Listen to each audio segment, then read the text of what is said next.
हमने पिछले क्लासेस में डिस्कस किया था पावर इन एसी सर्किट्स और फिर कुछ न्यूमेरिकल्स भी किए थे। तो आज का जो टॉपिक है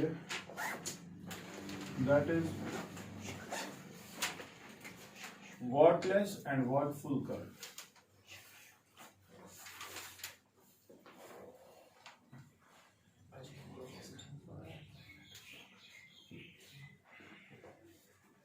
उसी जगह अगर आपने देखा होगा हमने एवरेज पावर की बात की, जो रियल पावर था, इफेक्टिव पावर था, ट्रू पावर था, और उसकी एक्सप्रेशन जो थी वो कुछ ऐसी थी, power average it is equal to शाबाश V R M S into I R M S into cos of I. पढ़ा था ना। नाउ अगर हम इस पावर की बात करें in case of AC circuit जहां पर सिर्फ इंडक्टर लगा होगा या जहां पर सिर्फ एक कैपेसिटर लगा होगा, ठीक है। Say for example we have got a purely resistive circuit, purely reactive circuit, that is we have either got an inductor or a capacitor, that is we do not have any resistor in the circuit, ठीक है। उस circuit में से अगर inductor लगा हुआ है, you already know that the phase difference between the current and the net voltage is 90, अच्छा ठीक, यानी कि फाई जो है वहां पे वो 90 डिग्री, अच्छा। या अगर प्योरली कैपेसिटिव सर्किट होगा तो फाई अगेन कितना होता है 90। हाँ, कौन लीड कर रहा है लैग कर रहा है हमें उससे फर्क नहीं, लेकिन फेज डिफरेंस इन दो के दरमियान कितना है 90। अगर आप देखें, अगर आप इस एक्सप्रेशन में उन सर्किटल एलिमेंट्स में एवरेज पावर कैलकुलेट करने की कोशिश करें, that power which is consume, ठीक है, तो एक्सप्रेशन क्या होगी शाबाश V R M S I R M S cos 90 it will be 0। ऐसे कितना ना इंडक्टर और कैपेसिटर में ये पावर 0 है, पावर कंजप्शन 0 है। मगर समझो मेरी बात, इस चीज को समझो। हमने देखा कि ओवरऑल पावर इसी सर्किटल एलिमेंट इंडक्टर बेचू कैपेसिटर, करंट तो चल रही है ना वहां से, लेकिन ओवरऑल पावर कंजप्शन क्या सर्किट है 0। ऐसी करंट जो चलने के बावजूद पावर कंजप्शन क्या देगी, that current is called as wattless current. ये पावर रेटिंग खाला तू मीटर खाली रेटिंग, दैट करंट, जिस करंट की वजह से शाबाश your average power in a circuit will be 0, your power consumption in a circuit will be 0, that current is called as wattless or idle current, ठीक है। ये जो करंट जिसकी वजह से आपका मीटर जो है वो मीटरेज नहीं दिखाएगा, ठीक है, सो खाली ना रेटिंग की, क्लियर है, क्लियर है। लेकिन समझो मेरी बात, ऐसी कोई करंट रियलिस्टिक तरीके से है नहीं, ठीक है, लेकिन हाँ अश्वना ये वो वाली करंट है, इट इज एक्चुअली, देखो अब यहां देखो और यहां देखो, अगर तुझे सन्यू ना तो ये विचार नहीं थे पावर एवरेज यह actually V R M S into sum I R M S cos phi, तो हम कह सकते हैं पावर इन जनरल हम वोल्टेज इंटू करंट, मगर it is a cosine component of R M S value of current, समझ तरह। तो अगर मैं फेजर डालने की कोशिश करूं, क्या डालने की कोशिश करूं, हमने बोला पावर मेजर होता है due to I R M S cos phi, ऐसा समझ तरह cosine component is R M S value of current से हमारा पावर मेजर होता है। लेकिन ऐसा कंपोनेंट भी तो इस करंट का होगा फिर जिसके वजह से पावर मेजर ना हो, उसी कंपोनेंट को हम वॉटलेस करंट कहते हैं या आइडल करंट कहते हैं। सिक्योरिटी समझो, यहां से देखो, से for example you have got this I not, ठीक है, at a phase difference of omega T, ठीक है, फेज एंगल ओमेगा टी।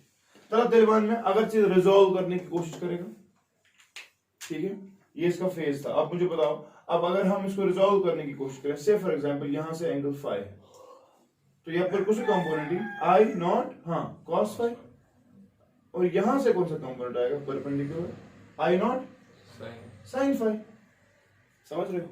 समझना मेरी बात, फाई जब 0 होता है, फाई जब 90 होता है, दैट इज जब आपका वी आर एम एस और I R M S, sorry phi जब 0 होगा, छोड़ो इसको, फाई जब 0 होगा, कहने का मतलब when the phase difference between your current and your voltage, say for example voltage E R M S is 0, A R M S भी वहीं से, आई नॉट कॉस फाई भी वहीं से, तो effectively your phase difference between this and this part of the current is 0 and the power consumption will be maximum, ये होगा power, ऐसा कितना। लेकिन खुद देखो, अब समझो मेरी बात, अगर आपका ERMS ये है और आपकी करंट ये वाली 90 एंगल, क्या कोई पावर कंजप्शन होगा? सर्किट में तो करंट चल रही है यार, समझो तरह, मगर कौन सी करंट चल रही है? I nought sine five. तीसरा बोला power consumption is due to the cosine component of your RMS value, लेकिन the sine component of your RMS value will not be responsible for the power consumption in the circuit. Although current circuit में चल रही होगी, लेकिन आपका inductor, आपका capacitor जो कि प्योरली रिएक्टिव है, जिस सर्किट में रेजिस्टर नहीं लगा होगा, वहां पर पावर कंजप्शन क्या होगा? Zero. Therefore this current is called as wordless current. क्या सुना? क्या ठीक है? You get wordless। मगर ये करंट, ये आई नॉट कॉस फाइव, इसी की वजह से तो करंट मेजर होती है, पावर मेजर होता है पावर कंजप्शन के लिए, तो यही करंट रिस्पॉन्सिबल है। We call this current as wattful current. क्या सुना? ठीक है, तो पावर कंजप्शन के लिए I nought cos five responsible है, पावर कंजप्शन ना हो उसके लिए ये रिस्पॉन्सिबल है। ठीक है, और मैंने आपको कहा था, अगर आपको याद हो, your VAT metre measures average power, तो दरअसल यह करंट मेजर था आई नॉट कॉस फाइव। लेकिन जो आपका वार मीटर था, जिसको हमने इफेक्टिव पावर, रिएक्टिव पावर का नाम दिया था, वो क्या मेजर करता है? दरअसल this is measure by watt meter, that actually measures the wattless current. ठीक है, अब हम ये तो पाने मीटर छ खसान येम करंट, ये करंट छ सो करंट जो जाई छ सर्किटस में, इन द इंडक्टर में in the form of magnetic field, और अगर आप कैपेसिटर की बात करें in the form of electric field. ये वो वाली करंट है जो जाया हो रही है। क्या आप चाहते हैं आपका एनर्जी जाया हो? आप चाहते हैं कि आई नॉट साइन फाइव बहुत ही ज्यादा कम हो जाए। ठीक है कि ना? So this is wattful current and wattless current. अगर वो ये दस इफर्ट था तो जमा कर so that VRMS into current, तो करंट का यहां कंपोनेंट है, this component which is responsible for the power is called as wattful current. लेकिन इसका एक और कंपोनेंट होगा, तो हम ऐसे भी लिख सकते हैं, अगर इस पर कंफ्यूजन कुछ इस पर कोई इसमें से for example this is I RMS, और अगर ये फाई है then this will be I RMS cos phi. अच्छा, और परपेंडिकुलर कंपोनेंट होगा आई आरएमएस साइन फाई। बस ये वाला रिस्पांसिबल है वाट फुल के लिए, और ये वाला रिस्पांसिबल है वाट लेस के लिए। क्लियर? कंपोनेंट्स होते हैं। ठीक, फिर जल्दी लिखो आप सर्किट में।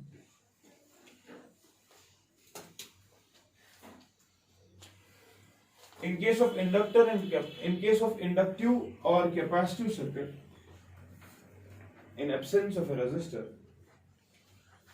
in case of an inductive or a capacitive circuit, in absence of a resistor,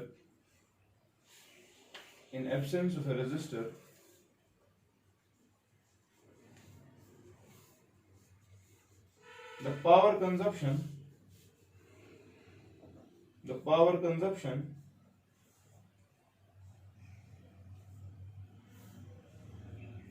is zero,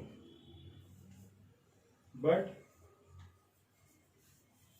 the power consumption is zero, but the current is still flowing in the circuit.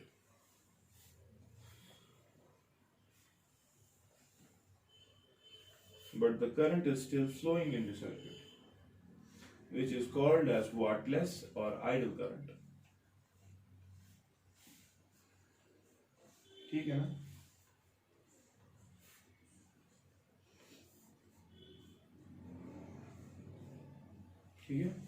However, the current which is responsible for the power consumption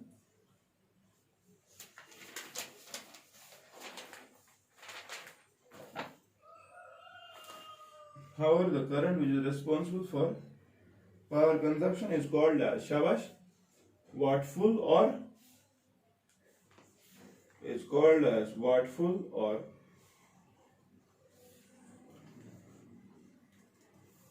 active current, watt full or active current। ठीक है? ठीक है? लिखिए, mathematically they are the rectangular components of RMS value of current। ठीक है? एक होता है I naught cos phi और एक होता है I naught sin। ठीक है?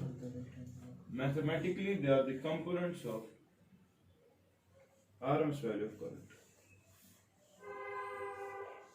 ठीक है ना?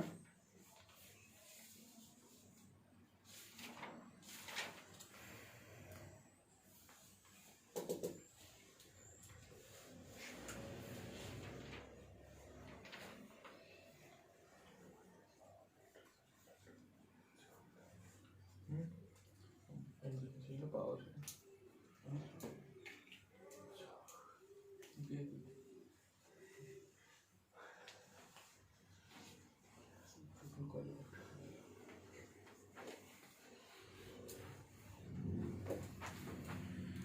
चलिए इसके बाद एक और टॉपिक रहता है, that is the variation of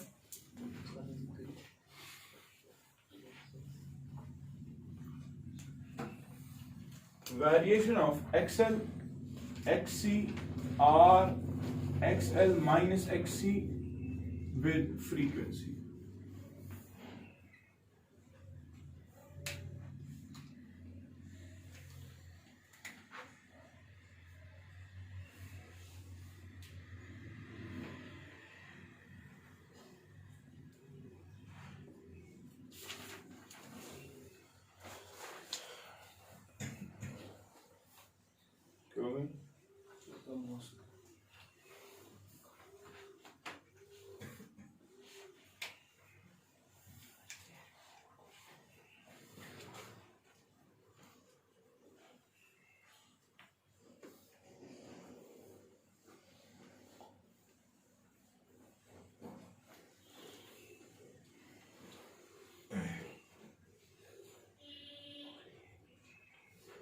चलिए बेटा, we have already discussed the expression जिनकी वजह से we can easily find the reactances, we can find R, we can find XL minus XC.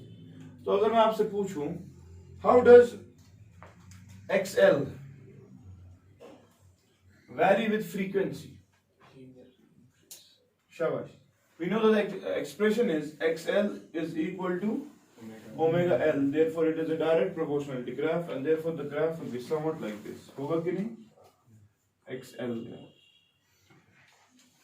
अगर मैं यही पूछूं आपको XC के लिए, शाबाश. XC का ग्राफ अगर हम देखें तो XC का ग्राफ शायद ऐसे है. ठीक है, ठीक है. And then if I ask you about R, या पहले XL minus XC, शाबाश. देखो समझो पहले मेरी बात, XC डिक्रीज हो रहा है विद फ्रीक्वेंसी, लेकिन एक वैल्यू ऑफ फ्रीक्वेंसी आ रहा है जहां पर XL और XC बराबर है. अच्छा, this frequency will be called as resonant frequency और F0. ठीक है, ठीक है. एंड रेजोनेंट फ्रीक्वेंसी पे हमने पढ़ा that your Z impedance of the circuit is minimum. ठीक है, बेयर करो इस Z ग्राफ को plot. Now, what about Z? Z की पढ़ कर वैरी Z. कम फ्रीक्वेंसीज के लिए Z ज्यादा होता है, ज्यादा फ्रीक्वेंसीज के लिए Z ज्यादा होता है, लेकिन एक ही फ्रीक्वेंसीज के लिए वो कम होता है. That is the resonance. Therefore, the graph will be somewhat like this. होगा ना? क्या ऐसा Z ये है? वो Z, वो XL, क्या वो? This is XC. Okay. What about R? शाबाश. R. किधर पे डालूं पैरेलल लाइन? किधर पे? इधर पे ही या किन और किसी जगह? जहां मर्जी वहां. R का एक फिक्स्ड वैल्यू है ना, फ्रीक्वेंसी पर तो डिपेंड नहीं करता, लेकिन हमें पता है when F is equal to F0, Z is minimum, है ना? Therefore your R will be here. You have R. Does it depend on the frequency? No, it doesn't. But we are seeing that when your graph, when you plot a graph between the frequency and resistance, of course the graph has to be a straight line. ठीक है, parallel line to the frequency axis. ठीक है. But we were astonished to see that जब frequencies further increase हो जाती है, जो ये ग्राफ है किसका? R का with respect to F independent था, because R depends on rho, it depends on L, it doesn't depend on the nature of the AC source. पढ़ा था, लेकिन आप देखोगे ये ग्राफ जो है ये कुछ ऐसे इंक्रीज हो जाता है. ठीक है. For higher frequencies, yes, R depends on the frequency. जितना ज्यादा फ्रीक्वेंसी हो जाएगी R भी इंक्रीज होता है. उसकी वजह क्या है? ठीक है, उसकी वजह क्या है? अब हमने देखा कि दरअसल बच्चा, जब हम कंडक्टर्स की बात करते हैं, कंडक्टर तार वार है ना, इन वायर्स में जो करंट चलती है that is actually flowing between the top surface, between the end depth, ठीक है, किसी पर्टिकुलर डेप्थ तक करंट चलती है, करंट पूरे बल्क में नहीं चल रही होती, ठीक है। करंट जब चलती है इट इज ओनली फ्लोइंग शाबाश on the outer surface and up to some depth, ठीक है, इनसाइड द कंडक्टर से अप टू दिस डेप्थ, समझ लो मेन का। Now this depth is called as skin depth, क्या सुना, ठीक है। अगर करंट डेंसिटी की बात करें तो density of the current will be maximum at the surface and जितना हम अंदर जाएंगे शाबाश ये डेप्थ जो है ये क्या हो जाएगी, कम हो जाएगी, ठीक है। ये सॉरी करंट डेंसिटी जो है ये क्या हो जाएगी, कम हो जाएगी, ठीक। हमने देखा कि if you are increasing the frequency of the AC source, दरअसल जो स्किन डेप्थ है, स्किन डेप्थ जो है ये यकसान कम, क्या यकसान। Now you already know that resistance is equal to rho L upon A. क्या समझ में इनका? सो निवा असली पूरा एरिया उसके निवा दरअसल चुन पूरा एरिया नुन क्योंकि करंट जो चलती है दैट इज ओनली फ्लोइंग शाबाश on the outer rim of the conductor, current से अंदर की पकान हाँ चलती भी होगी but that will be an ineffective current, ठीक है। हम इफेक्टिव करंट की बात करते हैं जो कि सिर्फ और सिर्फ outer surface and up to some depth inside the conductor चलती है which is called as skin depth. समझ आ रहा है, समझ आ रहा है। तो हमने देखा कि when you are increasing the frequency this depth decreases, समझ रहे हो। And we know that resistance is equal to rho L by A and therefore we can say that if what is this area, हम अभी तक ले रहे थे area of cross section, मगर जिगर आज के बाद माना न चीज area of cross section so माना आज के बाद it is the effective area of cross section. ये वो वाला एरिया है जिसमें सच में करंट चल रही है। कौन सा वाला एरिया, ये वाला एरिया, समझ रहे हो, समझ रहे हो। अब खुद बताओ जब आपकी फ्रीक्वेंसी बढ़ जाएगी, हाँ डेप्थ घट जाएगी, effective area of cross section क्या होगा, कम हो जाएगा। जब effective area of cross section कम होगा, effective area of cross section कम होगा, your resistance will increase and this effect is called as skin effect. कैसे बना। अब सवाल अलग हो सकता है, सर इसके ऐसे बनान फ्रीक्वेंसी बढ़ाने से डेप्थ डिक्रीज होती है, हाँ मुझसे जिगर what is frequency, it is the nature of change of the positive half and negative half. खबर तो अच्छी याद हिस्ट्रेसिस मैंने कहा था पॉजिटिव हाफ के वक्त एक साइड मैग्नेटाइजेशन होगी और नेगेटिव साइड के वक्त दूसरी साइड मैग्नेटाइजेशन होगी। Effectively we will have eddies currents because flux is changing inside a bulk. ओ शाकिर ना flux is changing, it is changing, therefore we can, क्योंकि करंट आहिस्ता आहिस्ता इंक्रीज हो रही है ना, करंट आहिस्ता आहिस्ता डिक्रीज हो रही है ना and it is continuously changing it's polarity. Therefore जो हमने ट्रांसफार्मर के कोर में बात की थी यहां पर भी वही सिस्टम है। ये तिपकन कम currents eddies currents and obviously बात है एडीज करंट्स हमेशा वो करंट्स होती है which will tend to oppose your actual currents, समझते ना। देयरफॉर जितनी ज्यादा आपने फ्रीक्वेंसी बढ़ाई उतना जल्दी जल्दी चेंज होगा, उतना ज्यादा इफेक्टिवली हम कहेंगे या बया करंट इमशे मशवर करो मुझे उसको पकड़ा या बोल मगर एमईवी जोन को वापस एमईवी जोन को एमईवी क्या करिए एरिया इस इफेक्टिव डेप्थ में, ये डेप्थ जो थी जिसमें असल में अब करंट चलेगी वो अब कम ही हो जाएगी, ठीक है। नीचे वाला जितना एरिया है उसमें एडीज करंट्स बन रही क्योंकि बल्ब शुना सुई समझे तरह जिस बल्ब की वजह से हम ये कहते हैं ये डेप्थ जो है स्किन डेप्थ जो है शाबाश ठीक है जिक्सन कम। और जब स्किन डेप्थ आपकी कम हो जाएगी आप खुद बोलोगे एरिया कम होगा और जब एरिया कम होगा रेजिस्टेंस दरअसल उसी एरिया पे डिपेंड करता है, ये फ्रीक्वेंसी पे असल में डिपेंड नहीं करता था। हाँ फ्रीक्वेंसी ने उस डेप्थ को डिक्रीज करा दिया जिस डेप्थ की वजह से आपकी करंट एक्चुअली थी, समझी तरह। This effect is called as skin effect which the system. आजकल अब देखो अब इफेक्टिवली हमने कहा कि अगर हमारे पास कंडक्टर है ये वाला पोर्शन ऑफ द कंडक्टर ऐसा होता है जिसमें करंट चलती ही नहीं, अच्छा therefore it is better to have tubular pipes as हाँ ना hollow pipes क्योंकि करंट पगना तो देता हूं अशका छी मंजिम कोर मका it is of no use, समझ रहे हो, समझे तरह। therefore आजकल जो लेटेस्ट सिस्टम चल हाँ अगर फ्रीक्वेंसी बहुत ज्यादा होगी हमारे एसी सोर्स की फ्रीक्वेंसी कितनी है 50 to 60 हर्ट्ज, यानी कि एक सेकंड में हम बोलेंगे तो 100 बार ये बंद खुला हो जाता है, ठीक है। 50 बार तो है हो जाता है लेकिन बंद शुगर साइन है, ठीक है, एक साइकिल में 2 बार जीरो आ जाता है, ठीक है। तो अगर फ्रीक्वेंसी ज्यादा हो जाती है पच्चीस इस तरह फिगर या रेजिस्टेंस बड़ी सर्किट अमिश हेकान फ्रीक्वेंसी ज्यादा इंक्रीज कर तिक तार ऑलरेडी त्रे तिम वन करंट पकन समझ तरह ठीक है and because of this skin depth you can say that it is better to have tubular pipes because that extra material is of no use and we can save the cost of the construction purposes ठीक है समझ गए कि नहीं अच्छा so this was the graph for R and can anyone tell me what about this अच्छा Z भी हमने प्लॉट किया Z किया XC किया what about XL minus XC XL minus XC शाबाश पहली बात XL minus XC add resonances zero यानी कि रेजोनेंस पे वो जीरो है यस तो समझ रहे हो मैंने कहा लेकिन what about this graph for those frequency which are lesser than the resonant frequency पाने बनाओ रेजोनेंट फ्रीक्वेंसी जब फ्रीक्वेंसी कम होगी XL is directly proportional to frequency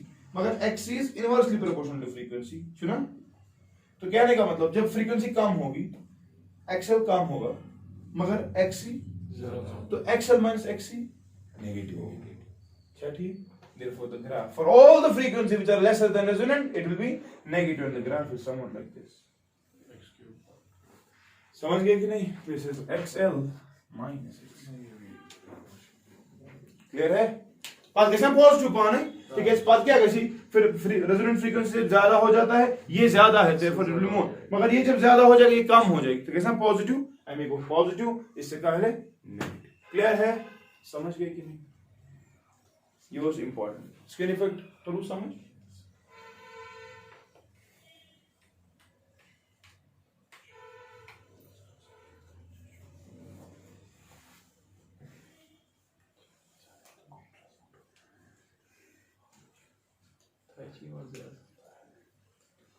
करो कॉपी जल्दी कि अच्छी लिया कोई मैं की मां बता ये टैलेंट ये क्या कर दी खड़ा हो तो ये यूता खड़ा ना था उनमें या था इसमें थोड़ा हम उत्तर में चला जो ना सहल हम तो ये वर्टिकल लाइन इस कंती इस बटैनो ग्राफ सिंड्रोम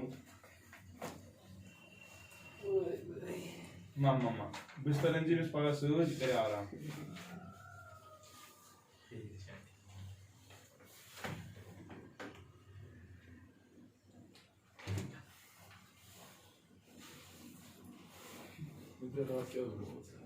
भगवान ने बात वन कहानी दिख रहा हूँ तो ये लोगों को मुसीबत साल साल जवान तैयार ऑर्डर दियो शायद सुकुड़ी में डाल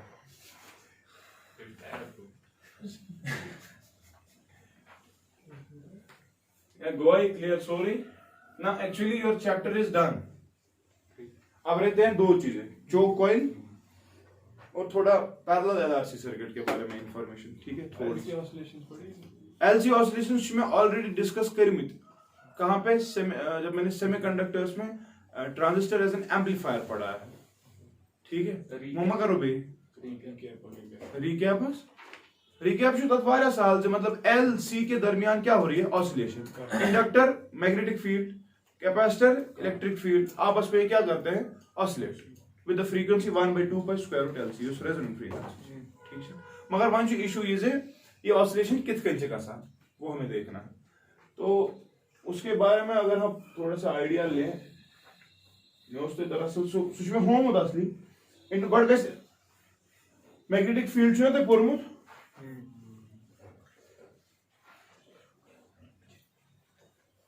तो इसमें ऐसे होता है कि से फॉर एग्जांपल हमारे पास एक इंडक्टर लगा हुआ है along with a कैपेसिटर ठीक है नाउ दिस कैपेसिटर पहले हम फुली चार्ज करते हैं कैपेसिटर इज फुली जब कैपेसिटर इज फुली चार्ज तो चलते ही प्लेट पॉजिटिव और ये प्लेट नेगेटिव ऑब्वियसली बात है जब मैं इसको इंडक्टर के साथ जोड़ूंगा तो करंट ऐसे चलेगी समझिए ना जब करंट ऐसे चलेगी तो आहिस्ता आहिस्ता इस इंडक्टर में शाबाश B = μ0 Ni करंट बढ़ रही है ना क्योंकि डिस्चार्जिंग के वक्त जब डिस्चार्ज हो रहा होता है तो करंट इंक्रीज हो जाती है what is charge maximum charge gets कम लेकिन करंट पहले मैक्सिमम है फिर करंट आहिस्ता आहिस्ता इसमें से या बोन इंडक्टर में आहिस्ता आहिस्ता जो करंट है वो इंक्रीज होती जाएगी ठीक है अब जब करंट आहिस्ता आहिस्ता सर्किट में इंक्रीज होती जाएगी तो ऑब्वियस ही बात है कैपेसिटर डिस्चार्ज हो रहा है क्या समझो पड़ो डिस्चार्जिंग के वक्त कैपेसिटर का ग्राफ कैसा है कैपेसिटर का ग्राफ ऐसा है क्यू डिस्चार्ज हो रहा है लेकिन क्या करंट को क्या हो रहा है, करंट इंक्रीज हो रही है, ठीक है, करंट या करंट वगैरह है, ये वो डिस्चार्जिंग का कंसेप्ट है, करंट बढ़ेगी और चार्ज कम होता जाएगा। तो कहने का मतलब करंट इस सर्किट में बढ़ रही है, एक वक्त आएगा ना जब आई नॉट हो जाएगी तब मैग्नेटिक फील्ड इस इंडक्टर में क्या होगा, लेकिन तब कैपेसिटर क्या होगा, जीरो। इस बात की या सी बी इक्वल सर्किट ऐसा होगा, कैपेसिटर न्यूट्रल मगर युस ये या मगर करंट पकान मैक्सिमम। अच्छा ठीक है, इसके बाद क्या होगा, इसके बाद अब कोई भी मैग्नेटिक फील्ड इसके साथ लिंक नहीं होने वाला, तो क्या इस करंट से मैक्सिमम मैग्नेटिक फील्ड तभी पैदा हो रहा था जब बैक ईएमएफ, ठीक है। इसके बाद क्या होगा, अब ये इंडक्टर इसने देखो पहले एनर्जी इसने स्टोर की in the form of electric field, वो मक लेना था एनर्जी खत्म सुकुत गए इंडक्टर में in the form of magnetic field, ठीक। इसके बाद क्या होता है, इसके बाद ये इंडक्टर जो है अब वापस डिस्चार्ज होने लगेगा, ठीक है, डिस्चार्ज होने लगेगा। इसका मतलब ये आहिस्ता आहिस्ता अपनी करंट को वापस डिक्रीज करने की कोशिश करेगा, ठीक है।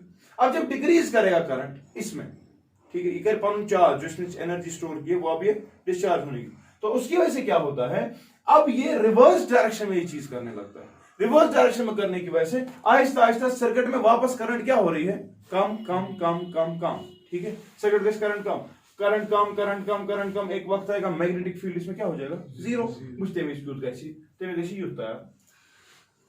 मैग्नेटिक फील्ड को ना जीरो, मगर करंट क्या करें कम। अब कैपेसिटर में मसला है, जब करंट आहिस्ता कम मतलब पहले ही मैक्सिमम होती है फिर क्या हो रही है कम, तो ग्राफ करंट का ये है, तो इस वक्त चार्ज को क्या हो रहा होता है, तब कैपेसिटर जो है चार्ज हो रहा होता है, करंट से कम मगर चार्ज का स्टोर, देयरफॉर उस वक्त क्या हो रहा है, उस वक्त ये वाला प्लेट पॉजिटिव हो जाता है और ये वाला प्लेट नेगेटिव हो जाता है, गो ना।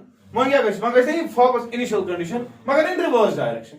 अब इसके बाद वापस ये क्या हो जाएगा, डिस्चार्ज। अब ये मैग्नेट होली और समझ रहे हो, पद क्या तुम वुचू ये क्योंकि पोलैरिटी भी चेंज हो रही है, ग्राफ ऐसा आता है,